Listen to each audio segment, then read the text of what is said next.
Bonjour à toutes et à tous. Nous sommes vraiment très heureuses d'être aujourd'hui avec vous pour vous présenter la BD Dans la tête de Juliette que vous pourrez bientôt tenir entre vos mains.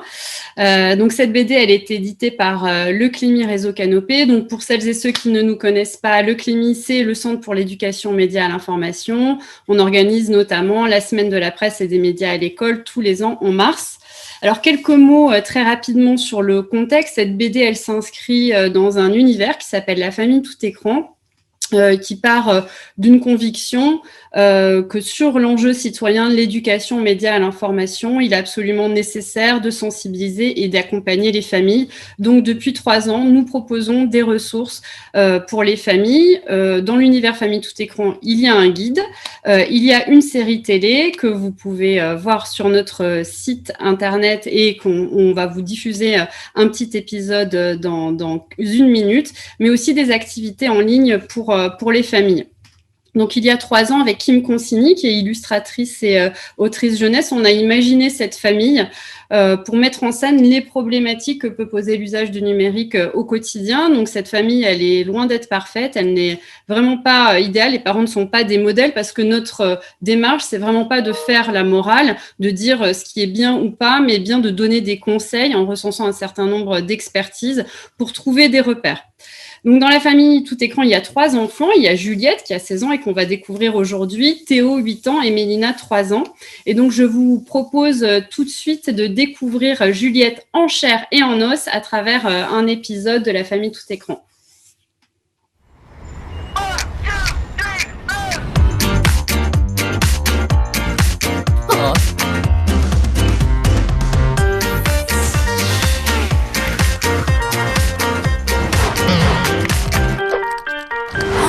Va falloir qu'elle se mette à jour là, Juliette. Elle a encore plein de choses à rattraper.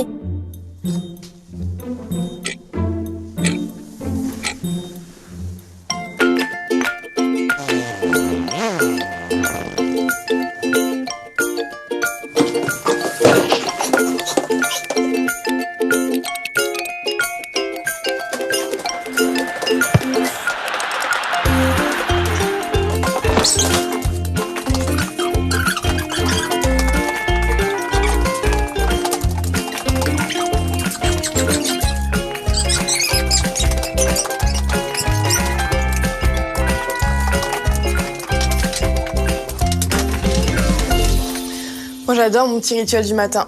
5 minutes sur les réseaux sociaux et c'est bon, je suis à jour. Bon, on fait quoi aujourd'hui ? C'est comme ça qu'on ne voit pas Juliette de la journée. Parce que nous utiliser à forte dose, nous les écrans, on va pas se mentir, ça isole les enfants, ça perturbe le sommeil et je ne vous parle même pas des effets sur l'attention à l'école. Allez, je peux très bien m'en passer.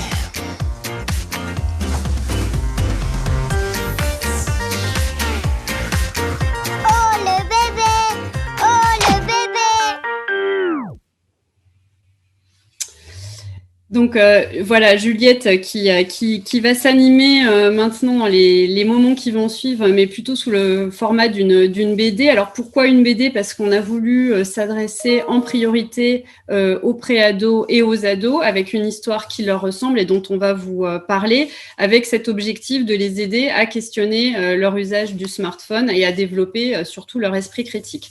Donc pour concevoir cette BD, on a travaillé avec David Fressineau, qui est le talentueux scénariste de la série Famille tout écran, avec Kim Consigny, dont je vous ai déjà parlé, qui a créé l'univers graphique de la Famille tout écran. Et pour vous en parler aujourd'hui, donc nous avons la chance d'avoir 2 universitaires qui ont assuré la direction scientifique et pédagogique de la BD et qui sont des grandes spécialistes des pratiques informationnelles des jeunes.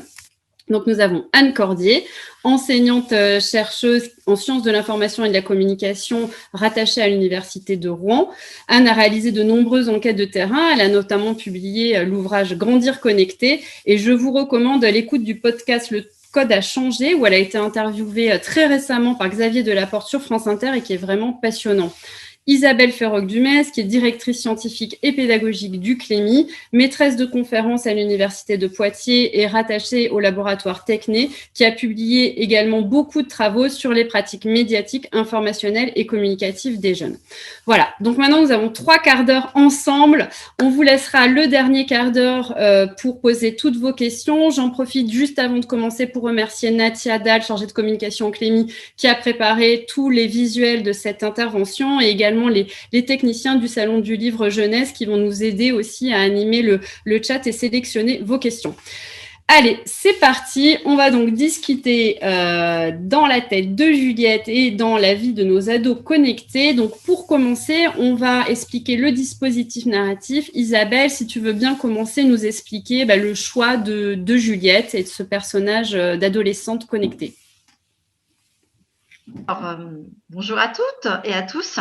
Oui, donc le récit se construit autour du personnage de Juliette, dont on a déjà parlé. Donc Juliette, c'est la grande adolescente de la famille tout écran. Et la BD nous plonge au cœur du quotidien de cette jeune lycéenne, qui est une héroïne ordinaire, qui, comme tous les ados, doit gérer de front les cours, la famille, les copains et sa vie numérique. L'histoire commence au matin d'une journée particulière puisque Juliette joue pour la première fois un rôle dans une pièce de théâtre de la troupe de son lycée. Expérience excitante, mais très stressante pour elle. Donc la gageure pour notre personnage est de réussir tout au long de cette journée à conjuguer les sollicitations de la vie réelle, apprendre son texte notamment, et celle de sa vie numérique incarnée dans son smartphone. Alors ce personnage et ce qu'il rencontre pendant cette journée ordinaire, mais aussi extraordinaire, permet aux jeunes lecteurs et lectrices de s'identifier aisément. Parce que désormais, presque tous les ados ont dans la main leur smartphone qui interagit avec leur vie quasiment en permanence. Et en fait, là, dans cette BD, le récit alterne différentes séquences de la journée de Juliette et des pages éducatives qui nous émergent dans la tête de l'adolescente pour observer ce qui s'y passe et des pages qui permettent également d'expliciter les défis qu'elle rencontre et qui portent les noms de surcharge cognitive, de nomophobie et d'algorithmes de recommandation, par exemple. Ah, on ne t'entend plus, Virginie. Oui, bien sûr, on ne m'entend pas parce que je n'avais pas activé mon micro, tout simplement. Merci beaucoup pour cette présentation qui pose le cadre de l'histoire. Anne, est-ce que tu veux bien nous expliquer les mini-Juliette dont tu as scénarisé aussi les débats et le rôle de ces personnages? Oui, alors comme l'a dit Isabelle, notre volonté, c'était vraiment de témoigner d'une vie adolescente ordinaire et à la fois extraordinaire du coup, puisque toute vie adolescente et même adulte d'ailleurs est singulière et forcément extraordinaire pour ces événements. Et en fait, le dispositif des mini-Juliette, je crois que c'est la grande innovation en fait de cette bande dessinée et c'est un atout médiateur dont on reparlera par la suite, parce que l'idée en fait, c'était de ne surtout pas présenter un personnage adolescent monolithique entre guillemets. On est tous plusieurs à la fois, un peu sur le modèle de vice versa. Du coup, l'idée c'était vraiment de témoigner de ce qui pouvait se passer justement dans la tête de Juliette, confrontée à des prises de décision, à des moments où elle sait plus comment finalement gérer par exemple la masse de notifications et en même temps elle a un besoin de concentration et donc comment elle s'y prend. Et en fait tout ça on l'a scénarisé à travers les débats des mini Juliette. Alors les mini Juliette, on en a entre guillemets choisi 3. Il y a Juliette qui est très impulsive, donc par moment, comme tout un chacun, et ben oui, on est tenté par la facilité, on cède à ses pulsions et aux notifications des plateformes par exemple. Et puis on réfléchit pas toujours, à ce qu'on fait. Il y a quelque chose qui relève de l'immédiateté. Et puis à d'autres moments, Juliette, elle va être beaucoup plus prudente. Elle va réfléchir, hésiter, se poser des questions, se dire mais quand même. Qu'est-ce que je devrais plutôt faire? Et puis elle a des peurs aussi, et tout ça va ensemble finalement. Et puis on a Juliette l'experte qui existe aussi dans Juliette et qui elle analyse et critique, essaye d'avoir un regard très très réflexif sur ce qu'elle fait et met aussi en œuvre finalement ses connaissances en action sur le monde numérique. Et vraiment, l'objectif des mini-Juliette, c'était dans le récit, c'est complètement intégré en fait à la trame narrative, hein, et ça permet dans le récit de traiter les thématiques dont Isabelle a parlé, sur lesquelles on va revenir, à travers la mise en scène du débat entre guillemets avec nous-mêmes qu'on a à chaque fois finalement qu'on est confronté au questionnement finalement de la vie quotidienne avec le numérique. Ce qui est important, je crois aussi vraiment à signaler, Virginie l'a bien dit dès le départ, hein, c'est que c'est un travail qui a été mené avec un scénariste, avec une illustratrice et avec des personnes qui travaillent sur le terrain au plus près à la fois des adolescents, mais aussi des médiateurs. Et ça, je crois que c'est important à signaler ici parce que les mini-Juliette, c'est pas une projection d'un dialogue fantasmatique entre guillemets d'adultes. On n'a pas fantasmé ce que les ados pensent, se disent. On les a rencontrés, on travaille avec eux dans le cadre de recherche de terrain. Et ça nous a permis aussi de scénariser en réalité de façon la plus proche des réalités sociales et des questionnements, ce qui fait qu'il y a même en fait des dialogues des mini-Juliette qui sont clairement inspirés des verbatims issus d'entretiens menés avec des adolescents. Merci beaucoup, Anne. Tu as parfaitement résumé ce dispositif narratif qui, finalement, avec une simplicité, et ces personnages permettent aussi d'aborder la complexité des tensions que génère l'usage du numérique pour les petits, mais aussi pour les grands, parce que je pense qu'on peut tous se retrouver dans ces mini-Juliette et dans ces questionnements intérieurs.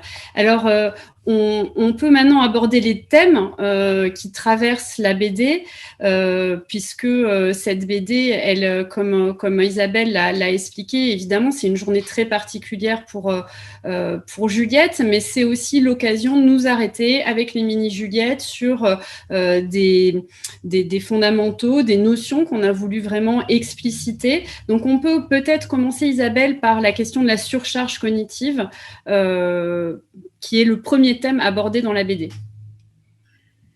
Oui, alors la surcharge cognitive, eh bien comme le terme le suggère, il y a là l'idée d'un trop-plein. Donc l'entourage familial et amical de l'adolescente l'interpelle, mais son smartphone, avec ses dizaines d'applications, sollicite aussi son attention de façon quasi permanente, par les messages, les notifications qui tentent de capter son attention et sollicitent ainsi la mobilisation de ses capacités mentales, hein, on peut le dire comme ça. Alors, sous l'effet de ce trop-plein, s'exerce une pression psychologique et au bout d'un moment, c'est épuisant nerveusement, avec une tension qui ne se relâche pas. Et surtout, si on est FOMO, hein, comme on l'a pu le voir peut-être tout à l'heure sur le sac de Juliette, FOMO, donc c'est la fear of missing out. Donc ça, c'est la peur de rater quelque chose en ligne. Et si on est FOMO, eh bien, au bout d'un moment, on ne peut, je veux dire, s'arrêter d'aller chercher de l'info ou de regarder l'info qui vient à nous. Et le cerveau n'arrive plus à gérer et à traiter correctement toutes les informations qui lui parviennent sous un flux intense et continu, et là ça peut craquer, et parfois ça craque avec des conséquences sur la santé physique et psychologique de tout à chacun, parce que c'est pas des phénomènes qui se produisent qu'avec des adolescents, c'est peut-être important de le rappeler. Et avec des risques aussi de socialisation. On l'a bien vu dans la petite vidéo tout à l'heure que on se détache un petit peu de son environnement, où on comprend pas forcément ce qui se passe. Et puis ça peut vraiment créer des conséquences sur le physique, de l'épuisement, des épisodes de déprime, et puis des alternances de phases euphoriques, parce que ces réseaux en alimentant ce flux fonctionnent comme un système de récompense, hein, qui crée de l'adrénaline et qui crée des phases d'euphorie, et puis aussi des moments de redescente qui sont un peu plus déprimants. Donc c'est vrai que cette surcharge cognitive, il faut s'en méfier. Oui, il faut s'en méfier, et il faut surtout déjà le but de la BD, c'est, comme tu viens de l'expliquer, de prendre conscience en fait du phénomène, de pouvoir poser des mots dessus. Alors un autre phénomène qu'on a abordé, qu'on a choisi aussi de traiter, ce sont ces fameux algorithmes de recommandation. Anne, est-ce que tu peux, s'il te plaît, nous en dire un mot ?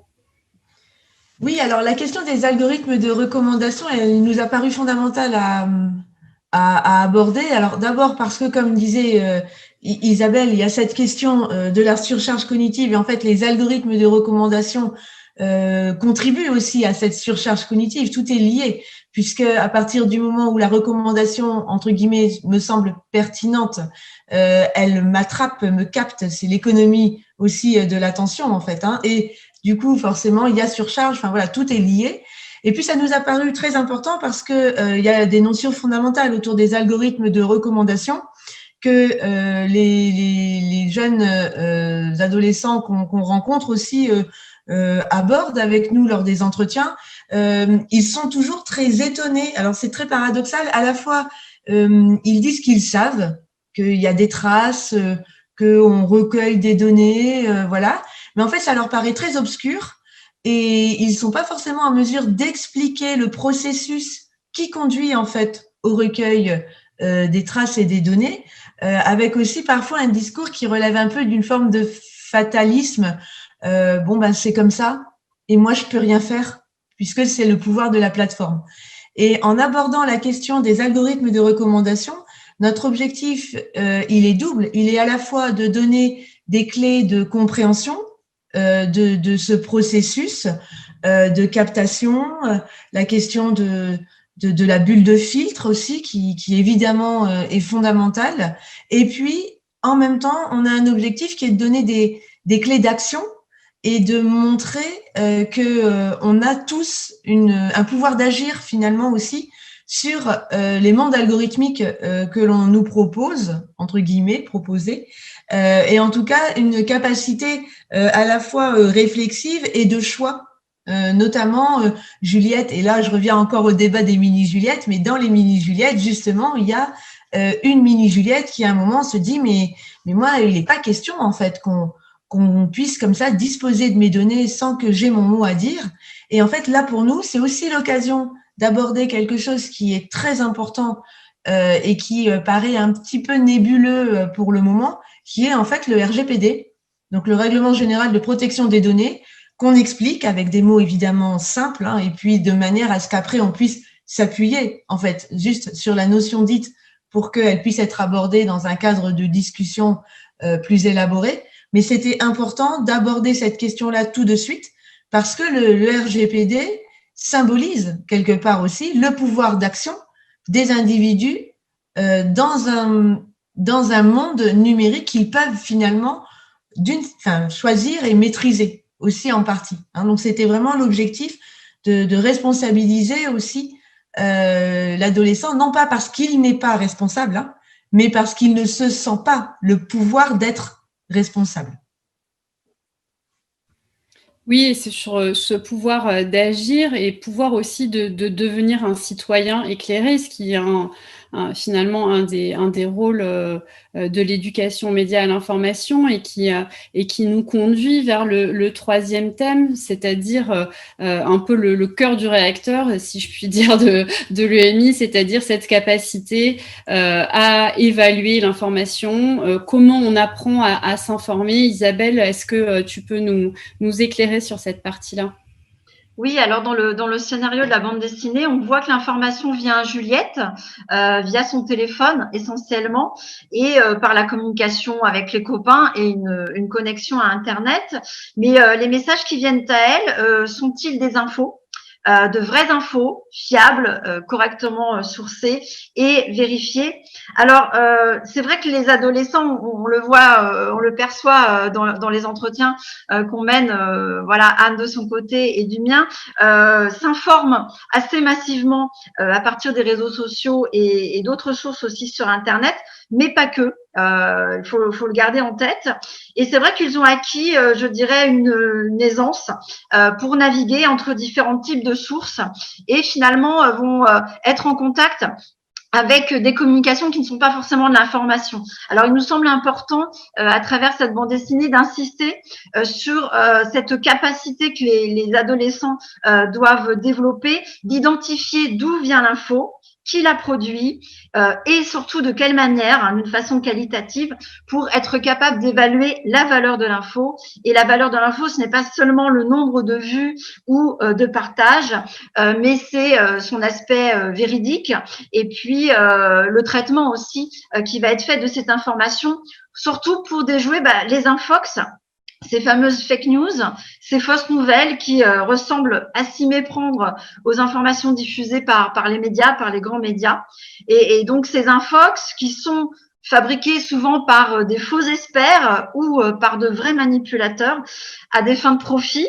C'est très souvent pour générer des clics et de l'argent, ou étendre l'influence de certaines idéologies dont un certain nombre sont souvent nauséabondes. Donc les jeunes, mais aussi les moins jeunes, peuvent être des cibles potentielles, crédules et influençables. Donc face à toute info, il faut exercer son esprit critique et c'est le conseil qu'on donne à tous ces adolescents qui sont incarnés dans notre grande Juliette. Merci Isabelle, et effectivement c'est aussi vos travaux à toutes les deux qui contribuent à déconstruire ce mythe du digital native pour montrer aussi que le numérique et l'éducation aux médias, à l'information relèvent de compétences, que ces compétences elles s'acquièrent à travers l'éducation aux médias et à l'information, et cette nécessité aussi effectivement d'avoir cette éducation aux médias dans le temps scolaire, mais aussi en dehors du temps scolaire. Alors maintenant, avec Anne, si tu veux bien, Anne, on peut parler des deux derniers thèmes qui sont abordés dans la BD, à la fois la question de la nomophobie et puis celle plus large de l'identité numérique qui soulève aussi beaucoup de questions. Oui, alors la question de la nomophobie, elle a déjà été abordée par Isabelle, notamment en évoquant la surcharge cognitive, puisque c'est vraiment cette peur, ce sentiment d'angoisse en fait, de manquer quelque chose. Et notre Juliette, du coup, à un moment, elle va plus avoir son téléphone et panique à bord. Et en même temps, c'est un moment de prise de conscience pour elle de la possibilité finalement de ressentir ce qu'on appelle aussi le joy of missing out, c'est-à-dire justement le plaisir de ne pas avoir en fait quelque chose, et donc on appelle ça les JOMO. Donc on propose aussi que les adolescents réfléchissent entre ces deux postures. Il s'agit pas, alors là faut être bien clair, il s'agit pas de prôner le sans écran connecté. Il s'agit pas d'être dans ces discours qui relaient des paniques morales aussi autour des écrans, mais tout simplement de faire avec la complexité de ce monde qui suppose d'avoir des temps à soi, pour soi, des temps de concentration, des temps de loisirs, des temps de partage, et de pouvoir en fait garder la maîtrise. On a quand même toujours cette idée, exactement comme avec le regard porté sur l'information, de garder la maîtrise de ce que l'on souhaite faire, donner, consacrer en fait avec ces objets technologiques qui sont quand même aussi très attirants, parce qu'il y a aussi cette question-là derrière la nomophobie, c'est aussi cette question de l'attraction qui agit en fait, on va dire, sur nous via les plateformes, mais via aussi cet objet en fait qui fonctionne un petit peu par moment comme un doudou, un objet traditionnel, quelque chose qui nous rassure les uns les autres. Voilà. Donc ça, c'était important. Et en fait, on a fait un lien entre la nomophobie ici et l'identité numérique, tout simplement parce que, évidemment, se pose la question de la présence à la fois dans le monde dit physique, mais aussi dans le monde numérique. Présence qui est difficile aujourd'hui de séparer, en fait, d'ailleurs, de façon aussi nette. Et la question de l'identité numérique, elle nous paraissait essentielle à aborder à travers, évidemment, cette BD, aussi parce que ce sont des compétences critiques, encore une fois, de gestion de l'information, d'appréhension des données, qu'elles soient personnelles à soi ou personnelles des autres, parce que la question de la publication de ses propres envies, commentaires, mais aussi la publication de la photo de l'autre, c'est quelque chose qui évidemment est essentiel pour nous à aborder. Et donc Juliette est confrontée à ce débat-là et à cette dialectique-là de la publication, avec aussi, je crois que ça c'est important qu'on insiste sur ça encore une fois, mais on a souhaité être dans une réalité sociale vécue et ou projetée en fait par les adolescents. Et donc, sans diaboliser, il est important aussi d'aborder les enjeux fondamentaux et à travers la question de la publication, bien sûr, sans diaboliser et sans partir du principe que systématiquement c'est un processus qui va arriver à l'adolescent. On a quand même souhaité évoquer bien sûr la question du cyberharcèlement, qui est quand même une question qui est fondamentale et qu'il faut pouvoir aborder avec les adolescents, pouvoir la nommer et pouvoir aussi, là encore, montrer que c'est un monde qui est plein d'opportunités parce que c'est du partage social, c'est du lien, c'est du bien-être, mais avec, là encore, aussi une responsabilité systématiquement à avoir.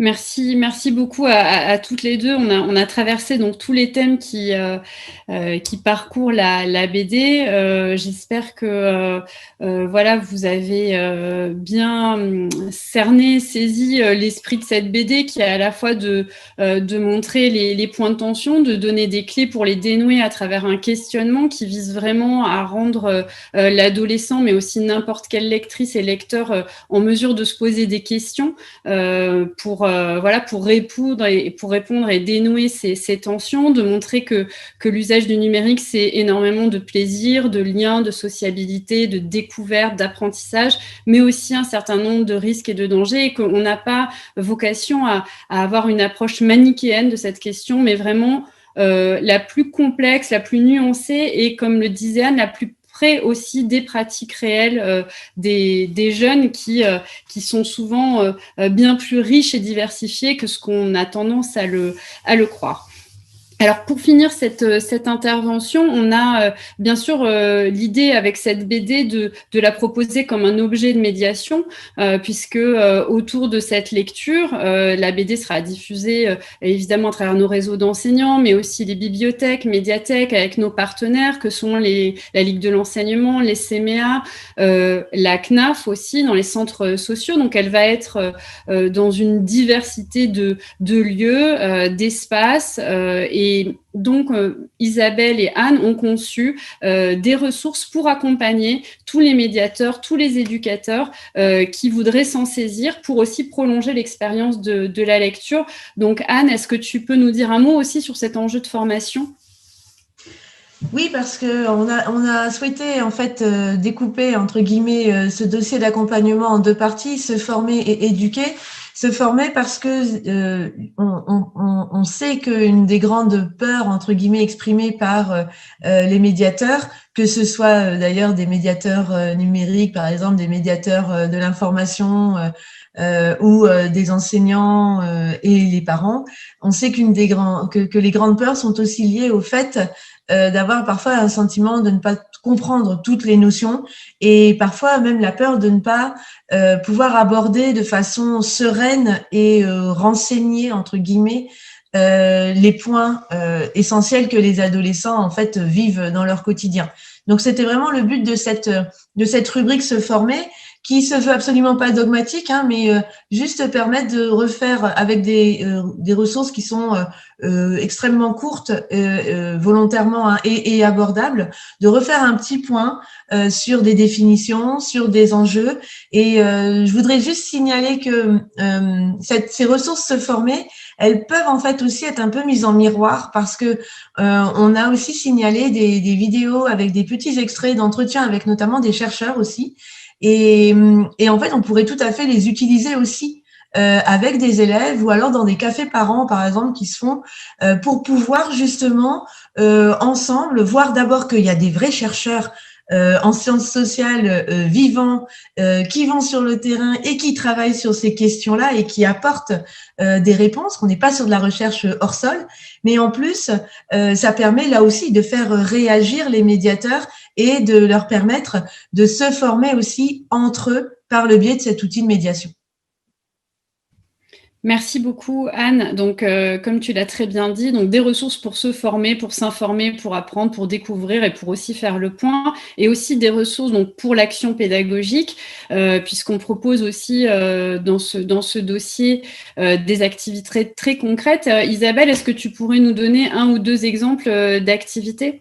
Oui, alors déjà, je voulais revenir un peu sur la question de l'accompagnement des jeunes, sur leurs pratiques médiatiques, parce que il est important de comprendre que au collège, au lycée, parce que il y a des entrées dans les programmes, dans des dispositifs pédagogiques qui sont donc portés par l'Éducation nationale, les jeunes sont sensibilisés à ces questions d'éducation aux médias, à l'information, mais que ça soit au collège, au lycée ou dans la sphère familiale, ils en bénéficient plus ou moins. C'est pas toujours très homogène, et c'est vrai qu'il nous paraissait important avec ces propositions de fournir un accompagnement, mais un accompagnement bienveillant concernant les pratiques médiatiques et numériques des adolescents qui sont souvent très habiles, il faut quand même le reconnaître, mais qui ne sont pas toujours totalement maîtrisés par eux et qui ne sont pas toujours également à 100% responsables en termes de droits et de devoirs. Donc l'idée était, comme l'a rappelé Anne, de proposer aux éducateurs, quels qu'ils soient, donc on a évidemment pensé aux adultes enseignants, mais aussi à tout adulte éducateur qui peut accompagner ces jeunes aussi en dehors de l'école, des outils simples, d'abord pour proposer de sensibiliser aux enjeux et aux risques avec un premier niveau qu'on a appelé sensibiliser, justement, qui permet donc de développer des premiers réflexes en éducation aux médias et à l'information. Et aussi un second niveau qu'on a nommé approfondir pour proposer des pistes pour aller plus loin et renforcer les connaissances des jeunes sur ces thématiques et leurs compétences aussi en savoir-vivre numérique pour atteindre, comme on l'a évoqué à plusieurs reprises, un équilibre et un bien-être en ligne, parce que c'est aussi ça la proposition, et tout en étant des citoyens numériques responsables. Alors, deux exemples. Je voudrais revenir donc sur celui de sensibilisation aux traces, les traces qui sont donc les ombres de l'identité numérique, et qui nécessite d'avoir quelques connaissances quand même sur le business parfois un peu obscur des données personnelles et de leur exploitation par les industries du net. Donc des ressources, notamment une fiche pédagogique que propose le CLEMI pour entrer dans cette sensibilisation au travail sur les traces numériques, et puis également la possibilité d'aller plus loin, d'approfondir avec notamment des vidéos. On a par exemple le décode actu de l'UMNI qui est également assez complémentaire pour aller plus loin par rapport au travail proposé par le CLEMI. Le deuxième exemple, c'est par exemple gérer son identité personnelle. On l'a évoqué, c'est une tension perpétuelle entre le partage privé et le partage public sur Internet. Donc on a également cette proposition de sensibiliser et d'aller plus loin et d'approfondir, notamment avec des ressources vidéo qu'on retrouve sur la plateforme Lumni assez facilement. Donc l'idée aussi était à la fois de rappeler que le CLEMI, avec le site du CLEMI, met à disposition des fiches pédagogiques et des ressources pédagogiques depuis longtemps, et qui sont sans cesse renouvelées et actualisées par rapport à l'évolution des pratiques médiatiques des jeunes, mais aussi de pouvoir flécher certaines ressources qui sont également accessibles au grand public et qui vont être diffusées sur l'UMNI, notamment avec des petites vidéos assez ludiques et très abordables avec les parents, les enseignants aussi, qui ne sont pas forcément tous des geeks et qui ne sont pas forcément tous des férus de numérique. Et donc, il est aussi important de leur donner des outils simples à exploiter en classe. Et puis, des ressources aussi qui peuvent être facilement consultées aussi par les élèves directement, comme l'a évoqué Anne, que ça soit du côté de la partie se former ou éduquer. Il est important de comprendre que nos jeunes adolescents ou même un petit peu plus vieux sont aussi tout à fait capables de comprendre et d'appréhender le contenu des ressources qu'on recommande dans ce dossier d'accompagnement pédagogique.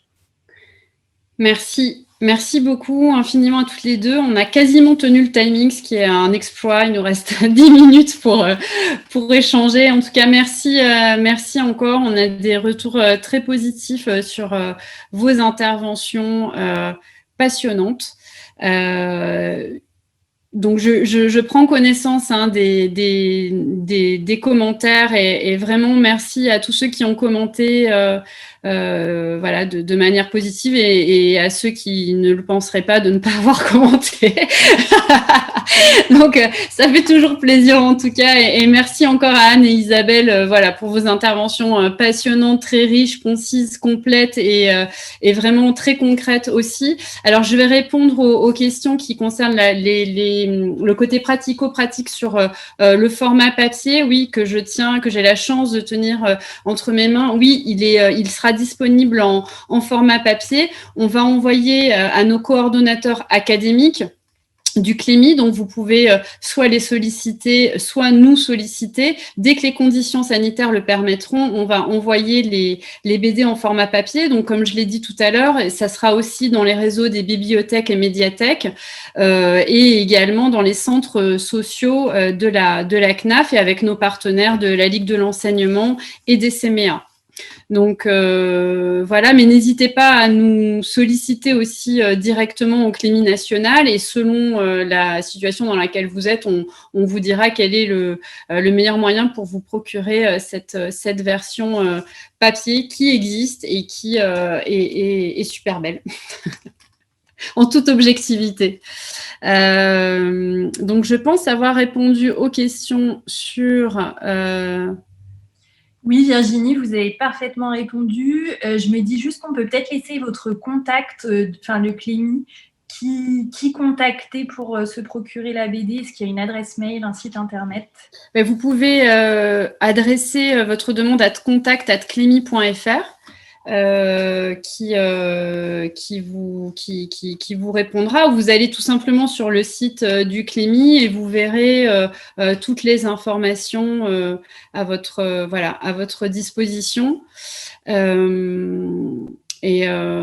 je sais pas si Natia peut indiquer le mail contact dans le chat, comme ça il n'y aura pas d'erreur de frappe, mais c'est contact@clemi.fr, donc c'est très simple.